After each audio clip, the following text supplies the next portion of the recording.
These are perhaps the only barefoot climbing shoes on the market. These are the Saltic Eliot, and today I'm going to see how they perform in the climbing gym. As you can see, the toe box on these is way bigger and wider than normal climbing shoes. I'm personally really excited to test these out because I don't really like taking off my shoes after every boulder that I try because my feet are in pain. Could these be some sort of answer for climbers who are sick of putting on and taking off their climbing shoes over and over again? I don't know. I'm also a little bit skeptical because there's such a wide toe box. Maybe I'm not going to be able to get the same precision or power out of my toe. So today I'm going to try them out. I'm going to compare them to my regular climbing shoes, and I'm just going to see how they do. I'm going to try them on a range of boulders. We're going to do some overhangs, heel hooks, toe hooks. I'm going to just see how they perform in an average session. Nope. So let's get into it. So why are barefoot shoes a big deal? Well, there's kind of a growing movement, especially in the running and just walking industry, of having a wider toe box. I tried 7 of the top barefoot shoes, and today I'm going to share. Are barefoot shoes worth the hype? The barefoot minimalist shoe trend. Supposedly it lets your toes splay out in a more natural way. That's better for foot health and just kind of general mobility. I've used barefoot shoes before, or wide toe box shoes, like I have some Ultras, and I really like how they make my foot feel. It's very comfortable. It doesn't feel like they're boxed in. But climbing shoes feels like a different beast. Let's see how these things feel. Okay, wow. That is significantly more comfortable than putting on a climbing shoe. I feel like I have some pairs of climbing shoes that the second I put them on, I want to take them off. And that's what I do. Like, I'll climb a route and immediately take them off. Which is just so weird that that's like the norm, you know? These feel like a slipper almost. They're kind of like feeling like I'm putting on a slipper. Now, Saltic did send these to me, but this video is in no way sponsored by them. I'm just reviewing these in an unbiased manner. Yeah, those are insanely comfortable. Let's go try them out on the wall. So Saltic is a climbing and just outdoor footwear company based out of Czechia in Europe. I never heard of it before working on this video, but they do have a history dating back to the 90s and working with climbers. Even at one point, Adam Andra was on the Saltic team. The Eliot costs about $160, which is pretty expensive. Ugh. Okay, so far so good. That was a really easy climb, but there was a top out, and I'm gonna have to learn to trust these shoes, but I feel like you kind of have to go through that trust with all pairs of shoes. The top out, a little bit sketchy. This one has some smaller, like shiny, scarier footholds, so we'll see how it does on those. These feet are pretty big to start. So a quick note on the boulders in this video. I've never climbed any of these before this session, and they all range between V4 and V6 graded in the gym, except for that first yellow one, which was a little bit easier. One thing that I thought was super interesting in looking back at this footage is just how much the shoe flexes around those toe holds. Pretty interesting. I don't know if I'm overcompensating with my arms, but just something that I noticed. I noticed that I was like pressing the whole base of my foot against the smaller holds at the top, just because I wanted like as much surface area as possible, but I mean, it worked fine. I even did like a no-look match on the small feet, and it worked. It is amazing how one of the more uncomfortable parts of a lot of climbing shoes is just walking from boulder to boulder. With these, it's like you can jump down from a climb, it's fine, no pain. Walk to the next climb, fine, no issue at all. It's just like wearing shoes, which is kind of amazing. You know, I'm not much of a jumpy comp climber, but as you can see, the footholds on this route are massive. And I think a lot of footholds with just comp style, volume-based climbs in general are pretty big. And I could see the Saltics really shining as they did with this climb with that exact scenario. I mean, the landing feels great. It's like, feels like I'm landing in just regular shoes, which is kind of awesome. Okay, time to try some Slab. See how these things really perform. Never tried this before.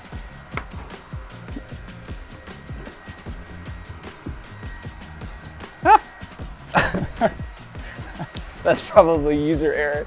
That's probably my fault.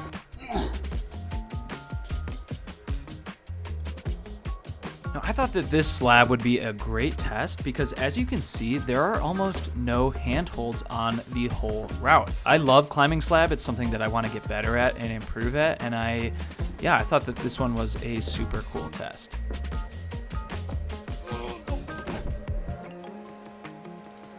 Now this route was really hard for me. I, to be honest, didn't really feel that comfortable or confident in weighting my feet. You can see in the footage here that I kind of bounce on my feet, and that's just me trying to do some micro adjustments so I can really feel confident off of the foot chip.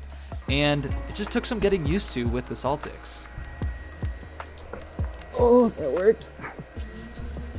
Now, as you can see, I kind of make it to this handhold, but there's still a decent amount of foot moves left, and I don't even get nearly to the end of this route. Nope. This is the foot that I'm trying to match on, and it's not working. It's really hard so far. It's probably bad beta though. Let me know if you think I'm doing it wrong. Then I come up to this thing, and then that thing. I gave this thing just a couple more tries because it really felt I was going nowhere with this problem. Nope. Okay, that was not it. I'm gonna switch shoes and see if that makes a difference. These are the Lowa Rocket. I don't think they make them anymore, but it's about a $150 shoe when it came out. These have kind of been my daily driver gym shoes. They have really good edging performance. Yeah, there's a really stiff platform to edge on in these shoes. I definitely think that they're better for edging than like the jumpy comp stuff, so.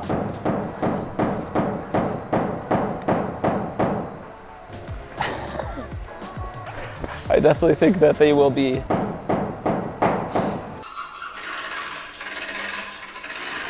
Oh man, but they're not as fun to put on. Oh, the sweet embrace of a snug climbing shoe. Now, obviously, with any problem, as I do it more and more, I get more comfortable with the moves and learn the beta. So clearly, switching shoes and trying this is going to be better off than the very start of when I tried this in the Eliots. The foot swap felt better, and I'm not gonna lie, those slippery, slopey little chips feel better in the Lowas.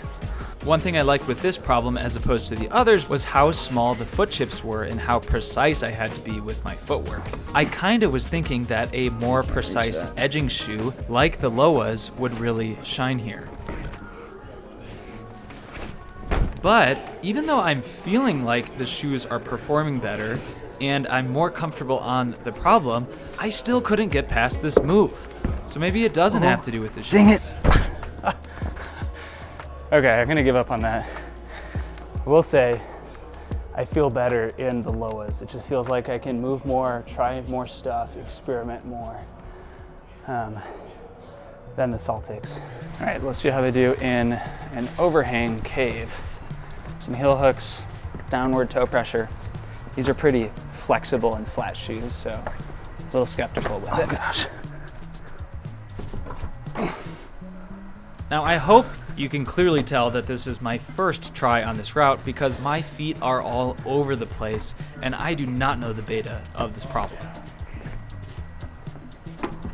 Oh my gosh, my feet are just slipping off the holds. It's also towards the end of the session and I'm definitely getting tired, but it just feels like the soft toe and my toes are just kind of wiggling around in there because they're sweaty now.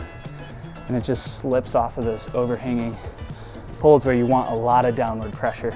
Testing these things on toe hooks is frankly a little bit absurd. There's really specific climbing shoes made for toe hooks, but oh, I kind of like the toe hook.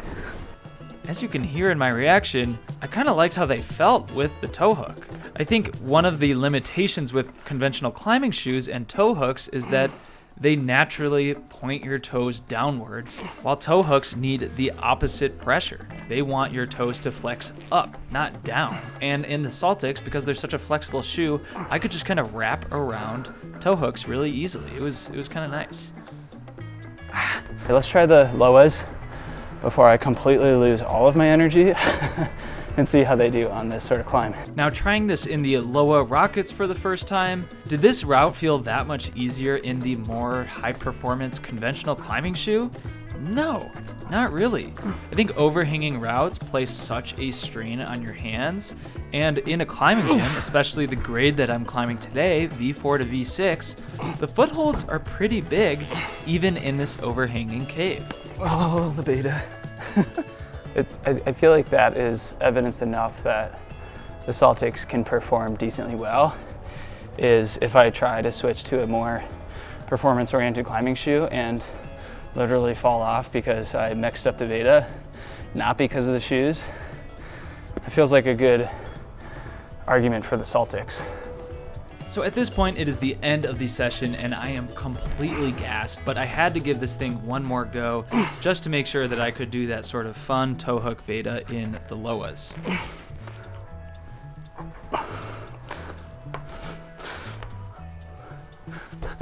Okay, still hard on the fingers. I'm beat. Whew. Okay, so I am finishing my first session in the Saltic Eliot barefoot climbing shoes. And I have to say, I'm really impressed. I was able to do basically all of the climbs that I could do in my Loas, the more high-performing traditional climbing shoe. But these, as you can see, have a huge toe box and are pretty flat. The other thing is that they were really, really comfortable to wear all day long. Like, I was not slipping these on, slipping them off in between climbs. I could wear them the whole session and not have to worry a thing about foot discomfort. I definitely thought that they didn't perform as good on the Slab, where I needed something with really precise edging. The Loa has really pronounced edging sort of capabilities. It has a stiffer sole that allows me to get more pressure on the foot chips, whereas the Saltic is super, super flexible, as you can see here. Yeah, I'm like conflicted at how much I sort of like these. I think for a casual climber who's more interested in comfort than pushing the grades, these might be a really good choice for that exact scenario. This is just a first look. I'm going to continue to use these. I'm sure I'll have more opinions as I continue to climb in them, as I try them outside. I think outside they might be even more limited because outdoors the footholds are way, way worse than indoors. I would even bet that the reason that these didn't edge so good is because, as you can see, they're super flexible. I don't even know if it has to do with the toe box size. That might just be because the sole is super flexible and you can't get as much like pressure. Like this is harder to bend. The sole is super stiff on these. So that might just have to do with the actual sole. Yeah, so let me know what you guys think of the Saltic Eliots. I think for sort of the barefoot fanatics, these might be a great pick. And for more casual climbers, they might be a great pick as well. But curious to hear what you guys think in the comments. So let me know what you thought of the review. So that is all for my review of these Saltic Eliots. Thanks so much for watching. I hope you enjoyed it. If you enjoyed it, consider giving it a thumbs up and subscribing, and I will see you guys next time.